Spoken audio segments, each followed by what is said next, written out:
Number. Chapter 1. The Big Bang at the Mississippi, 1050 CE. Imagine a quiet, mist-covered valley along the Mississippi River, where for centuries only the sounds of the rushing water and the wind through the tall grass could be heard. Suddenly, in the year 1050 CE, the silence was shattered. This was not a gradual change, but a sudden, violent explosion of human ambition. An event archaeologists now call the Cahokia Big Bang, the Great Convergence. Within a single generation, the landscape was transformed. Thousands of people from scattered, small tribes across the American Midwest abandoned their ancestral lands. Driven by a shared vision, perhaps religious, perhaps political, they converged on this fertile floodplain. It was a continental pilgrimage.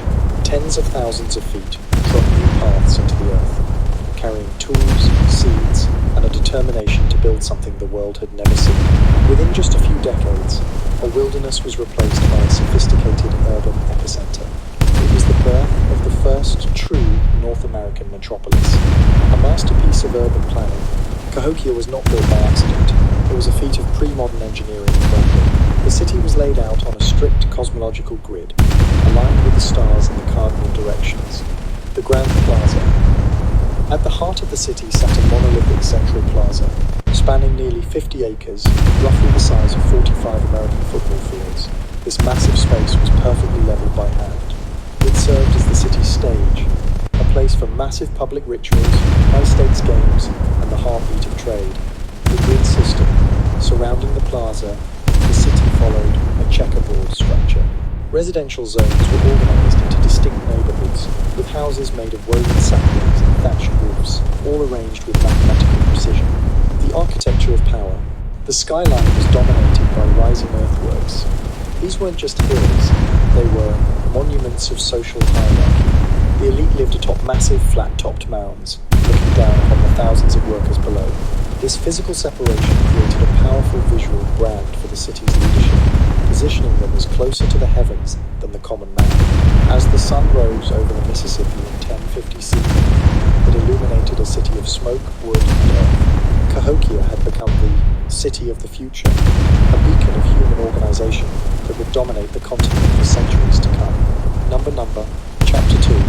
The Earthen Pyramids and the Secrets of Woodhenge. In the eyes of the Cahokians, wealth was not found in glittering gold or precious gems. Their power was derived from the very foundation of life, the earth. While other civilizations carved stone or melted ore, the people of Cahokia performed a feat of earth alchemy, turning common soil into a sacred landscape, the monument of millions of steps. Monk's Mound. At the center of this sprawling metropolis stood Monk's Mound, the pulsating heart of the city. This was not a natural hill, but a man-made mountain of staggering proportions, rising 100 feet, 30 meters, into the sky and covering 14 acres at its base. The labor of the masses. To build this earth pyramid, the people had to move over 600,000 cubic meters of soil, but they had no pack animals, no carts, and no metal tools. The ant workforce. Imagine a cinematic wide shot, millions of men and women moving in an endless, rhythmic line. Each person carried a hand-woven basket strapped to their back, filled with 25 to 30 kilograms of heavy clay and silt. For centuries, they marched up and down the slopes, basket by basket, step by step.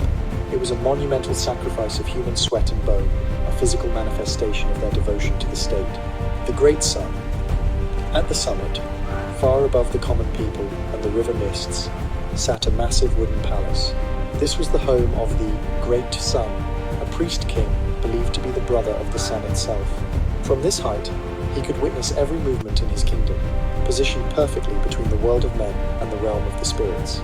Woodhenge, the celestial compass. Just west of the Great Mound lay a different kind of miracle. Woodhenge. This was a series of massive timber circles made from giant red oak posts, some reaching 20 feet into the air. The Clock of the Gods. Woodhenge was more than just a monument. It was a high-precision, astronomical calendar. The Cahokians were master observers of the heavens. They knew that to survive, they had to be in perfect sync with the cosmos. The solstice sunrise. Imagine standing in the center of the circle on the morning of the winter or summer solstice. As the first rays of the sun broke over the horizon, the light would align perfectly with a specific wooden post and the peak of Monk's Mound. A sacred rhythm. This alignment wasn't just for beauty. It was the signal to plant seeds, to harvest crops, and to begin the great festivals. It was proof that the people of Cahokia didn't just live times on times the land. They lived in harmony with the beat of the universe. The architecture of belief. Number. Chapter 3. Chunky. The game of life, death, and prosperity. If Monk's Mound was the heart of Cahokia, the Grand Plaza was its lungs, a vast, open space where the city breathed, shouted, and surged with adrenaline. The air here was never still. It was thick with the scent of wood smoke, roasted maize, and the dust kicked up by thousands of cheering spectators.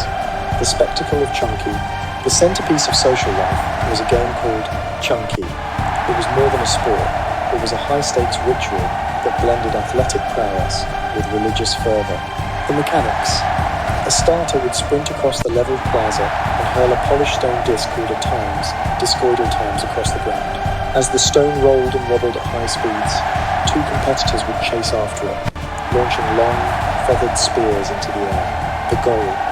The point was not to hit the stone, but to throw the spear so that it landed as close as possible to where the stone would finally stop. The adrenaline. Imagine the tension, the stone spinning, the crowd held in a collective breath, and the spears arching through the sky. It required an uncanny ability to calculate speed, friction, and distance in a split second. Geopolitics and high stakes. Chunky was the social glue that held the Mississippian world together. Diplomacy by sport. Often, rival tribes or visiting dignitaries would play against Cahokian champions. It was a way to settle disputes and demonstrate power without resorting to a full-scale bloody war. The Vegas of the ancient world, gambling was rampant. Spectators would bet everything from specialized tools and ornate jewelry to, in some extreme legends, their own personal freedom. Winning at Chunky was seen as a sign of divine favor. The New York of the Mississippi. While the games roared in the plaza, the riverfront was the engine of Cahokia's wealth. The Mississippi River was the superhighway of ancient America, and Cahokia was its undisputed capital. Is greater than, if you were standing on the riverbanks in 1100 CE, you wouldn't see a wilderness. You would see a bustling port, the Wall Street of the continent. The dugout fleet. Hundreds of dugout canoes, carved from massive trunks of cypress and cedar, clogged the waterways. These weren't just small boats. Some were large enough to carry tons of cargo and dozens of rowers. A continental trade hub. Cahokia's reach was staggering. From the south, traders brought shimmering white whelk shells and shark teeth from the Gulf of Mexico. From the north, massive nuggets of raw copper arrived from the Great Lakes. From the east, shimmering sheets of mica and precious gemstones were carried from the Appalachian Mountains. A cosmopolitan melting pot. This trade meant that Cahokia was a melting pot. You would hear dozens of different dialects in the market. You would see people wearing exotic feathers, intricate copper breastplates, and tattoos that told stories of lands 1,000 miles away. Cahokia didn't just grow food. It exported culture. Its art, its pottery styles, and its obsession with the Chunky game spread across North America, leaving a cultural footprint that lasted long after the city itself fell silent. Number. Chapter 4. Mound 72. The shadows beneath the sun. While the great plaza of Cahokia reflected the light of prosperity, Mound 72 held the city's darkest secrets. Located nearly a kilometer south of Monk's Mound, this unassuming, ridgetop earthwork was not a place for the living, but a gateway for the dead. When archaeologists finally peeled back the layers of earth in the late 1960s, they didn't just find a grave, they found a chilling testament to the absolute power of the Cahokian elite. The Birdman, the Falcon Overlord. At the center of the mound lay the most famous resident of Cahokia, a man in his 40s known as the Birdman. His burial was a masterpiece of symbolic art and wealth. The Shell Bed. He was laid to rest on a spectacular bed or cape made of more than 20,000 marine shell beads, brought all the way from the Gulf of Mexico. The symbolism. These beads were not scattered randomly, they were meticulously arranged in the shape of a giant falcon. In Mississippian culture, the falcon was the ultimate symbol of the upper world, the realm of sky, sun, and the celestial warrior. The message. By being buried on this falcon bed, the Birdman was signaling to eternity that he was not a mere mortal. He was a cosmic warrior king, a man who bridged the gap between the earth and the heavens. The price of divine royalty. Extreme sacrifice. As the excavation continued, the beauty of the Birdman's burial gave way to a much more macabre reality. Surrounding the Falcon Overlord were the remains of nearly 280 other people buried in several mass graves. This was not a natural cemetery.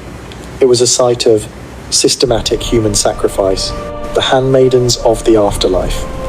In one pit, archaeologists discovered the remains of over 50 young women, all between the ages of 15 and 25. They were buried neatly in rows, suggesting they were retainers' servants or wives sent to accompany the king into the next life. The Guardians. In another area, they found 4 men buried with their arms interlocking but missing their heads and hands. These were likely executed prisoners or fallen warriors, intended to serve as eternal, silent guardians for the king's spirit. The willing and the forced. Evidence suggests that while some may have gone to their deaths willingly out of religious fervor, many others were victims of a brutal display of state control. The logic of the macabre. Why such violence? In the ancient world, the stability of a city often depended on the divine right of its leaders. The elite of Cahokia used these mass sacrifices as a theatrical display of power is greater than. To witness such a burial was to understand one thing clearly. The great sun and his lineage held the power of life and death in their hands. To rebel against the king was to rebel against the cosmos itself. This stratification, the vast gap between the king on his shell bed and the people in the mass pits, shows that Cahokia had become a complex and sometimes terrifying class-based society.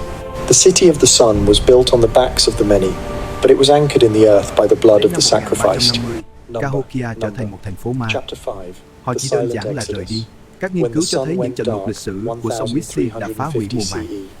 Đến năm 1350, Cahokia trở thành một thành phố ma. Họ chỉ đơn giản là rời đi. Các nghiên cứu cho thấy những trận lụt lịch sử của sông Mississippi đã phá hủy mùa màng. Đến năm 1350, Cahokia trở thành một thành phố ma. Họ chỉ đơn giản là rời đi. Các nghiên cứu cho thấy những trận lụt lịch sử của sông Mississippi đã phá hủy mùa màng. Đến năm 1350, Cahokia trở thành một thành phố ma. Họ chỉ đơn giản là rời đi. Các nghiên cứu cho thấy những trận lụt lịch sử của sông Mississippi đã phá hủy mùa màng. Đến năm 1350, Cahokia trở thành một thành phố ma. Họ chỉ đơn giản là rời đi. Các nghiên cứu cho thấy những trận lụt lịch sử của sông Mississippi đã phá hủy mùa màng. Đến năm 1350, Cahokia trở thành một thành phố ma. Họ chỉ đơn giản là rời đi. Các nghiên cứu cho thấy những trận lụt lịch sử của sông Mississippi đã phá hủy mùa màng. Đến năm 1350, Cahokia trở thành một thành phố ma. Họ chỉ đơn giản là rời đi. Các nghiên cứu cho thấy những trận lụt lịch sử của sông Mississippi đã phá hủy mùa màng. Đến năm 1350, Cahokia trở thành một thành phố ma. Họ chỉ đơn giản là rời đi. Các nghiên cứu cho thấy những trận lụt lịch sử của sông Mississippi đã phá hủy mùa màng. Đến năm 1350, Cahokia trở thành một thành phố ma. Họ chỉ đơn giản là rời đi. Các nghiên cứu cho thấy những trận lụt lịch sử của sông Mississippi đã phá hủy mùa màng. Đến năm 1350, Cahokia trở thành một thành phố ma. Họ chỉ đơn giản là rời đi. Các nghiên cứu cho thấy những trận lụt lịch sử của sông Mississippi đã phá hủy mùa màng. The broken promise. When the floods didn't stop and the corn stopped growing, the people began to look up at the palace on Monk's Mound with suspicion. Đến năm 1350, Cahokia trở thành một thành phố ma. Họ chỉ đơn giản là rời đi. Các nghiên cứu cho thấy những trận lụt lịch sử của sông Mississippi đã phá hủy mùa màng. Đến năm 1350, Cahokia trở thành một thành phố ma. Họ chỉ đơn giản là rời đi. Các nghiên cứu cho thấy những trận lụt lịch sử của sông Mississippi đã phá hủy mùa màng. Đến năm 1350, Cahokia trở thành một thành phố ma. Họ chỉ đơn giản là rời đi. Các nghiên cứu cho thấy những trận lụt lịch sử của sông Mississippi đã phá hủy mùa màng. Weeds and prairie grass began to climb the sides of the earthen pyramids. The wooden posts of Woodhenge rotted and fell. The great houses collapsed into the mud. A landscape of memory. By the time the first Europeans arrived in the region centuries later, they saw only strange, grass-covered hills. They couldn't imagine that a city larger than London had once stood there, governed by a great sun and a birdman. Number. The legacy today. Today, the Cahokia Mounds stand as a UNESCO World Heritage Site, a quiet, emerald monument in the shadow of modern-day St. Louis. It is a powerful reminder of human ingenuity, the weight of social hierarchy, and the delicate balance between a great civilization and the environment that sustains it. Is greater than... The story of Cahokia isn't just about a lost city. It's a mirror held up to our own world, asking how we treat the earth that gives us our power.